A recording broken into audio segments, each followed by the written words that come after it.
perbincangan yang perlu kita bincangkan sebenarnya, sebab semua orang pun sedia maklum. Begitu juga pahala. Jadi di sini kami di sini poin pertama kami, faktor yang mendorong mendapatkan pahala. Oke, yang pertama poinnya berusaha atau istiqomah membuat kebaikan. Yang kedua, mencari kawan-kawan yang baik.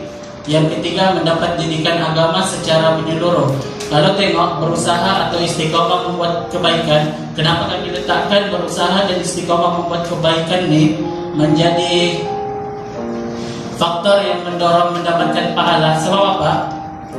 Kalau kita tengok kan, ulama sudah ada satu pepatah yang dicakap, istiqomah ni dia khairun min alfi karomah. Kalau pernah dengar lah, dia kata istiqomah ni lebih baik daripada 1000 karomah. Yang mana kalau dalam membuat kebaikan ni, apa-apa pun kita kena istiqomah. Sebab daripada kita istiqomah tu lah, dia akan melahirkan atau mendorongkan kita untuk mendapat pahala lah gitu.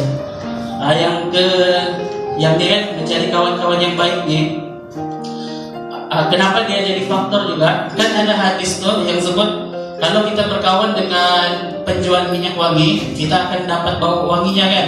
Tapi kalau kita berkawan dengan orang yang menjual arang, kita akan dapat arangnya juga.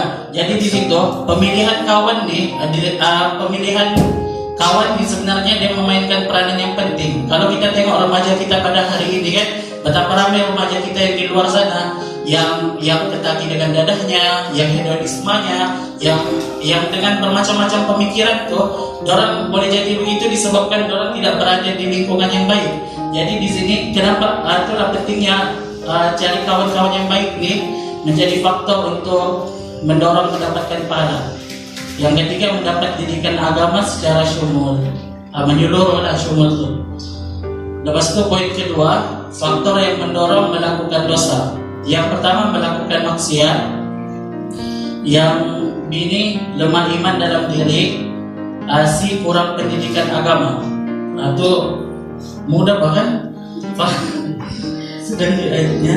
Oke, jadi cadangan kami, macam mana kita mau supaya konsep dosa pahala ni kita boleh tingkatkan pada pahala, kita kurangkan pada dosa. Jadi cadangan kami yang pertama, kita pupuk sifat ihsan. Macam yang kita tahu ihsan ni, kita buat sesuatu ibadah tu tidak mengharapkan apa-apa balasan kan.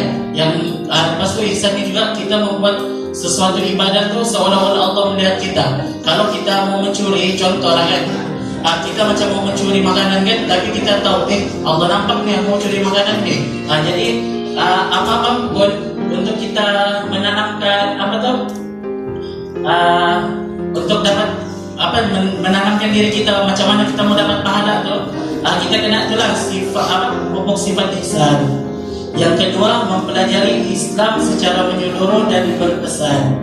Yang ini kalau kita tengok kan hari ini, kenapa ramai boleh wujudnya pluralisme, liberalisme, hedonisme, yang isma semua tu kan, radikal, apa semua tu kan, dia disebabkan orang-orang Islam tapi yang tidak mengambil Islam ini secara menyeluruh. Sedangkan jelas dalam Al-Quran Allah sebut, ya ayyuhallazina amanu dukhulu fis-silmi kaffatan wa la tattabi'u khutuwati syaitan kan.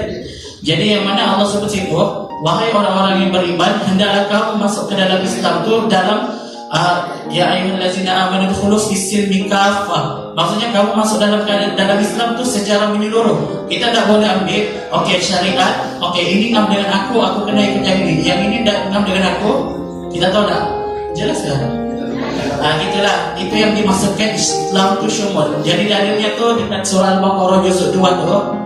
Kalau tengok nanti kan, dekat yang 20 tu lah. Yang ya ayyuhallazina amanu dukhulu fis-silmi kaffah.